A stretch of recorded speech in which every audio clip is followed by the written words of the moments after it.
जय लक्ष्मी माता. श्री गुरुचरित्र कथासार. तर आजपासून आपल्याला श्री गुरुचरित्र कथासार यातील अध्याय ऐकायला मिळणार आहेत. श्री गुरुचरित्र कथासार हा खूप फलदायी ग्रंथ आहे. हा ग्रंथ कधीही अपवित्र स्थानी ठेवू या वाचू नये. नित्य स्नान केल्यानंतर शुद्ध वस्त्र नेसून कपाळी गंध लावून देवपूजा करून पूर्वेकडे तोंड करून बसावे व दत्तात्रयांना वंदन करून अध्याय वाचावेत किंवा ऐकावेत. या ग्रंथात प्रत्येक अध्यायाची फलश्रुती दिली आहे. अपेक्षित फलप्राप्तीसाठी त्या विशिष्ट अध्यायाचे रोज नियमाने 6 महिने वाचन या श्रवण करावे. श्री गुरूंच्या कृपेने कार्यसिद्धी होईल, म्हणजेच तुमची इच्छा पूर्ण होईल. चला तर मग आता अध्यायाला सुरुवात करूया. ओम श्री गजानन समर्थ. ओम श्री कृष्णाय नमः. श्री गुरुचरित्र कथासार. अध्याय पहिला. ओम. ज्यांची अंगप्रभा बालवीराप्रमाणे अरक्तवर्ण आहे, ज्यांच्या मस्तकावरील जटा इंद्रनील मण्याप्रमाणे नीलवर्ण आहेत, ज्यांचे शरीर भस्मलेपनामुळे उज्ज्वल दिसत आहे, ज्यांनी व्याघ्र चर्म परिधान केले आहे, जे शांत आहेत, ज्यांच्या चित्ताचे चलन नादात विलीन झालेले आहे, सिद्ध पुरुष ज्यांची नित्य आराधना करतात, योगीजन ज्यांचे नित्य ध्यान करतात, ज्यांच्या भोवती सनकादिक ब्रह्मज्ञानी ऋषी आहेत, त्या श्री गुरु दत्तात्रयांचेही आम्ही आनंदित हृदयाने उपासना करतो. श्री गणेशाय नमः. श्री सरस्वतये नमः. श्री कुलदेवताय नमः. श्रीपाद श्री वल्लभाय नमः. श्री नरसिंह सरस्वतये नमः. हे विघ्नहर्ता गिरिजानंदना, तुम्हाला नमस्कार असो. तुम्ही गजानन, लंबोदर, एकदंत म्हणून प्रसिद्ध आहात.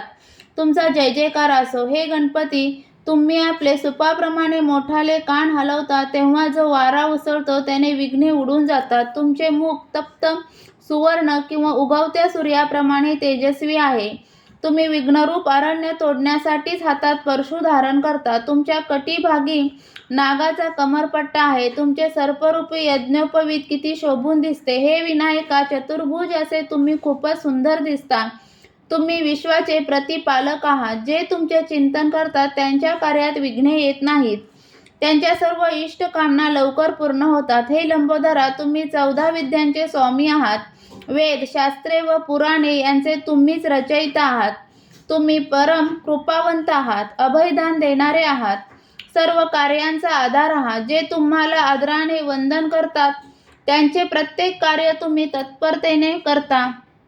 तुमचे महात्म्य थोर आहे. म्हणूनच हरिहर ब्रह्मादी देवश्रेष्ठी नित्य तुमचे स्तवन करतात. प्रत्येक कार्याच्या आरंभी सर्व तुमचेच पूजन करतात. हे गजानना, श्री गुरुचरित्र लिहावे असे माझ्या मनात आहे. तुम्ही बुद्धिदाते आहात, म्हणून तुम्हाला वंदन करून मी अशी प्रार्थना करतो की हे कार्य तुम्ही पूर्णत्वास न्या. मी अज्ञ आहे, मतिहीन आहे. मी तुम्हाला शरण आलो आहे. माझ्यावर कृपा करा. हा ग्रंथ पूर्ण होण्यासाठी मला आशीर्वाद द्या. आई सरस्वती, मी तुम्हाला नमस्कार करतो. तुम्ही ज्ञानदात्री आहात. विद्यारूपी वैभवाने संपन्न करणारे आहात. वेद, शास्त्रे, पुराणे ही सर्व तुमच्या वाणीने प्रकट झाली आहेत. तुम्ही जगन्माता आहात. मती प्रकाशित करणारे आहात. तुमचा प्रभाव अचिंत आहे. तुमचा महिमा अगाध आहे. तुम्ही विश्वाच्या सूत्रसंचालिका. सर्व जीव तुमच्या प्रेरणेनुसारच कळसूत्री भावल्यांप्रमाणे वागतात. जे तुमच्या चरणी विनम्र असतात त्यांच्यावर तुमची विशेष कृपादृष्टी असते. नरसिंह सरस्वती हे माझे गुरु. त्यांच्या नावात तुमचे नाव असल्यामुळे तुम्ही मला अत्यंत प्रिय आहात. आदरणीय व वंदनीय आहात. तुम्ही माझ्यावर प्रसन्न होऊन या ग्रंथकार्यासाठी मला स्फूर्ती द्या, अशी मी तुम्हाला विनंती करतो. आता मी ब्रह्मदेव, भगवान विष्णू व भगवान शंकर या त्रिवर्गास वंदन करतो. चतुर्मुख ब्रह्मजींनी सृष्टीची निर्मिती केली. लोकांच्या कल्याणासाठी वेद प्रकट केले. मी त्यांना नमस्कार करतो.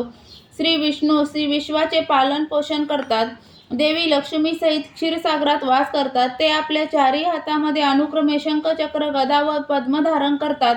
पितांबर नेसणारे आणि गळ्यात वैजयंती माळ धारण करणारे ते ऋषिकेश अत्यंत कृपाळू असून शरणागतांचे सर्व अभीष्ट पुरवतात. मी त्यांना नमस्कार करतो. शिवजींना 5 मुखे व 10 आहेत. ते व्याघ्रचर्म परिधान करतात. अंगावर सर्पभूषणे धारण करतात. स्मशानात राहतात. देवी पार्वतींचे पती असणारे शंभू महादेव संहाराने सृष्टीचे नियमन करतात.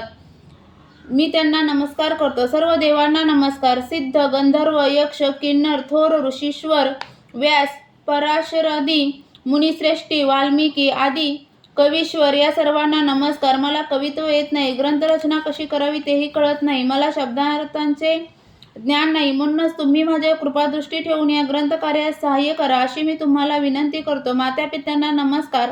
आपस्तंभ शाखेचे कौंडिन्य गोत्रात जन्मलेले सायदेव हे आमचे मूळ पुरुष.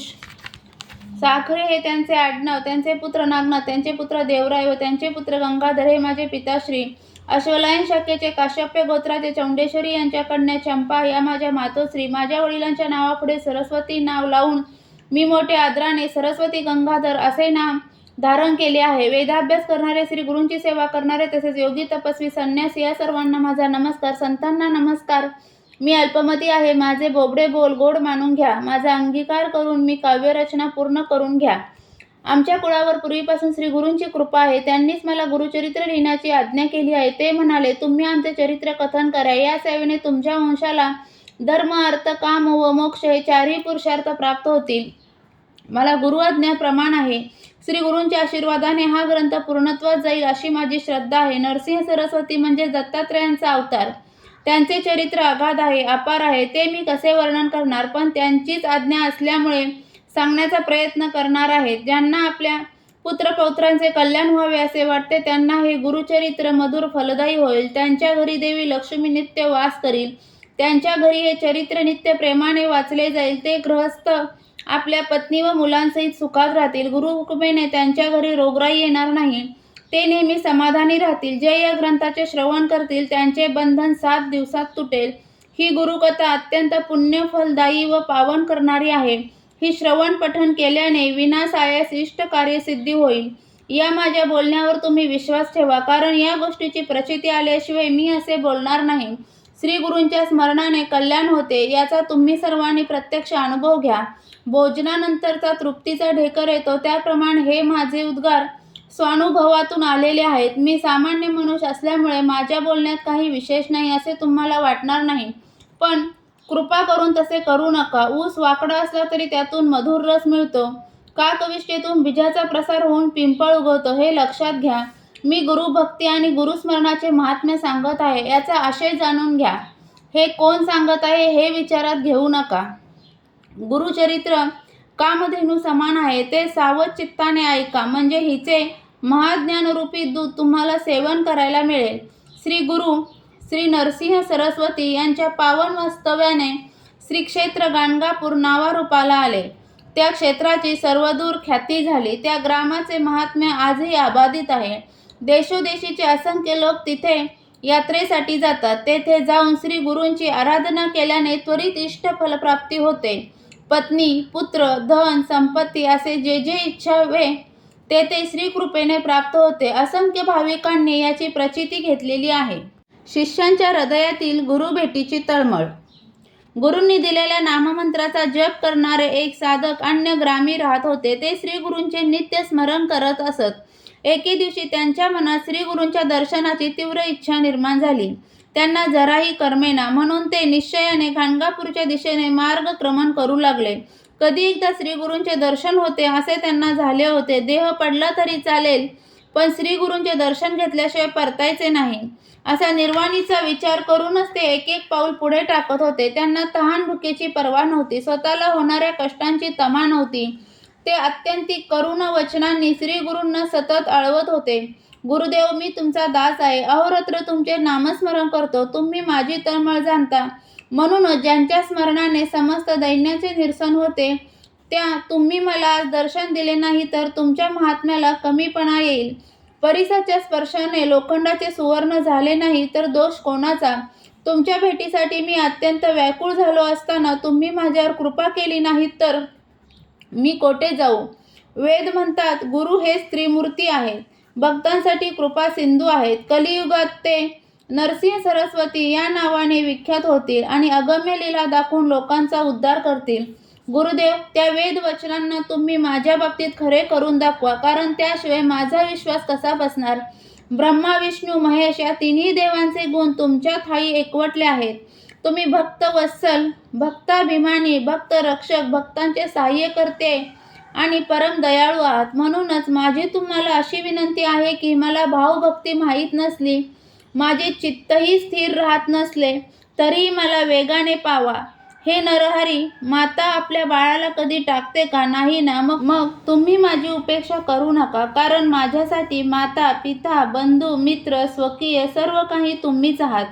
तुम्हीच माझी कुलदेवता आणि तुम्हीच माझे सर्वस्व आहात. माझ्या वंशात परंपरेने तुमचीच सेवा भक्ती चालली आहे, म्हणून मीही तुमचेच भजन करतो. गुरुदेव, तुम्ही माझे कष्ट व दैन्य हरण करा, कारण तुम्ही तसे केले नाही तर तुम्हाला कृपासिंधू कोण म्हणेल? तुम्ही विश्वाचे पालन करता आणि देवांसाठीही तुम्हीच समर्थ दाता आहात, असे पुराणे सांगतात. मग माझ्या मनीचे दुःख तुम्हाला कळत नसेल. अहो, तान्ह्या बाळाला काय हवे हे त्याच्या आईला तात्काळ कळते. मग मला काय हवे हे तुम्हाला समजत नसेल. पण घेतल्या वाचून काही द्यायचेच नाही अशी तुमचीच रीतच असेल तर मी तुम्हाला काय देऊ ते तरी सांगा. बळीराजाने तुम्हाला पृथ्वी दिली, त्यांना तुम्ही पाताळात धाडले. त्याप्रमाणे अढळ पद मिळवण्यासाठी ध्रुवांनी तुम्हाला काय दिले? सोन्याची लंका मिळावी म्हणून विभीषणांनी तुम्हाला काय दिले? परशुराम अवतारात तुम्ही पृथ्वी निक्षत्रिय करून ब्राह्मणांना दिली, त्यावेळी त्यांनी तुम्हाला काय दिले होते?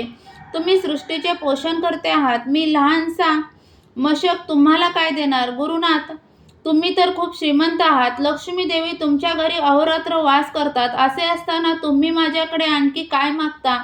बाळाला दुग्धपान करवणारी माता त्याच्याकडून काही अपेक्षा करते का? मग माझ्याकडून काही घेतल्यावरच मला काही देणार असाल तर तुम्हाला दाता कोण म्हणेल? आणि मी तुमची काहीही सेवा केली नाही असे तुमचे म्हणणे असेल तर सेवेच्या बदल्यात काही देणे हा तर शुद्ध व्यवहार झाला. त्यात तुमचे काय औदार्य? आकाशातून वर्षाव करणारा मेघ कोणाकडून सेवेची अपेक्षा करतो काय? आता सेवेबद्दलच बोलायचे तर माझ्या पूर्वजांनी तुमचे वर्षानुवर्ष दास्य केलेले आहे, तुमची सर्वतोपरी सेवा चाकरी केलेली आहे. ते माझे वडिलार्जित सेवारूपी धन तुम्ही मला परत करा, अर्थात त्याच्या बदल्यात माझा सांभाळ करा. व्यवहाराला धरून आम्ही आमचे मागून घेतले तर त्यात काय वावगे आहे? नरहरी, हे जर तुम्ही केले नाही तर मी तुमची पंचायत करीन, तुमच्याकडून इष्ट ते फल जिंकून घेईन. पण माझ्यावर कृपा करणे सहज शक्य असताना मला एवढा आटापिटा का करायला लावता? हा बालक तुमचा सेवक आहे, म्हणून याच्या बाबतीत एवढी कठोरता करणे तुम्हाला शोभत नाही. मी तुमचा काही अपराध केला असेल तर कृपा करून सांगा, पण माझ्यावर असे रागवू नका. आई रागवली तरी बालक पित्याकडे जाते व पिता रागवला तर आईच्या कुशीत शिरते. पण इथे तुम्हीच माझी माता आहात आणि तुम्हीच पिता आहात, त्यामुळे तुम्हीच रागवलात तर मी कोठे जाणार? तुम्ही मला क्षमा करणे यातच तुमचे मोठेपण आहे. तुम्ही जगाचे स्वामी आहात. लोक तुम्हाला अनाथांचे रक्षण करते म्हणतात. तुम्ही अत्यंत कृपाळू आहात अशी पुराणे ग्वाही देतात. मग माझी अर्थविनवणी तुम्हाला का ऐकू येत नाही? या माझ्या करुणा वचनांनी पाषाणालाही पाझर फुटेल. मग तुमचे अंतःकरण मृदू का होत नाही? माझ्यावर कृपा करण्यासाठी एवढा विलंब का? अशा प्रकारे ते शिष्य तीव्र तळमळीने श्री गुरूंना आळवत होते. ते हृदयगत ऐकून कृपाळू गुरूंना द्रवले. वस्त्रासाठी गायीने धावत यावे तसे त्यांच्यासाठी धावत आले. श्री गुरूंच्या दर्शनाने त्या नामकरणी शिष्यांची तळमळ एकदम शांत झाली. त्यांनी त्यांच्या चरणावर मस्तक ठेवले. आपल्या मोकळ्या केसांनी त्यांच्या चरणावरील धूळ झाडली. डोळ्यातून ओघळणाऱ्या आनंदाश्रूंनी त्यांचे चरण धुतले. त्यांना आपल्या हृदय मंदिरात बसवून त्यांची षोडोपचारांनी पूजा केली. त्या समयी त्यांना खूपच आनंद झाला होता. त्यांच्या हर्षोत्फुल्ल हृदयात श्री गुरूंची मूर्ती स्थिरावली होती. अशा प्रकारे श्री गुरुदेव भक्तांच्या अंतःकरणात वास करतात, म्हणून सरस्वती गंगाधरांना मोठा संतोष वाटतो. अध्याय पहिला समाप्त. गुरुचरित्र कथासार यातील पहिला अध्याय वाचनाने किंवा ऐकण्याने मिळणारी फलश्रुती म्हणजे कल्याण होईल व गुरुकृपा होईल. श्री गुरुचरित्र कथासार यातील अध्याय तुम्हाला आवडत असतील तर चॅनलला सबस्क्राईब करा, व्हिडिओला लाईक आणि शेअर करा. पूर्ण व्हिडिओ ऐकल्याबद्दल धन्यवाद.